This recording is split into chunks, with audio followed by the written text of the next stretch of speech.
శ్రీ శైవక్షేత్ర పీఠాధిపతి, భారత ధర్మదేవత బ్రహ్మచారి శ్రీ శ్రీ శ్రీ శివస్వామి గారి శిష్యురాలు శ్రీ శివకామేశ్వరి ఆనందమయ్య గారు మనతో ఉన్నారు.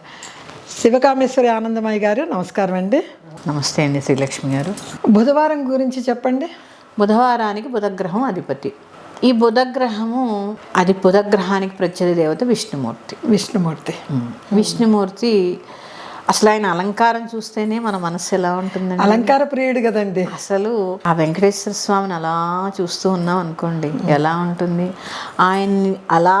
అంటే మనం ఒక్కొక్క రోజు మన దగ్గర ఏవి లభ్యం కాకపోతూ ఉండొచ్చు, భగవదార పువ్వులు లభ్యం కావు ఒక్కొక్క రోజు, ఏమి అంటే సమయ సందర్భాన్ని బట్టి ఒక్కసారి అలా మనసులో ఊహించుకున్నాం అనుకోండి తిరుపతి వెంకటేశ్వర స్వామిని, ఎలా ఉంటుంది? అలంకార ప్రియుడు ఆయన. ఎప్పుడైతే ఆయన యొక్క భావన చేసినంత మాత్రానే బుధగ్రహం శాంతిస్తూ ఉంటుంది. భావనతోటే బుధగ్రహానికి శాంతి జరుగుతూ ఉంటుంది. విష్ణు సహస్రనామ పారాయణ కూడా బుధగ్రహ శాంతికి విశేషమైన ఫలితాన్ని ఇస్తూ ఉంటుంది.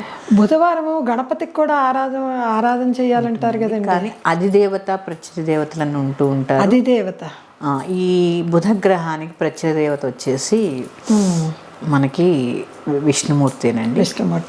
చాలా బాగా చెప్పారండి.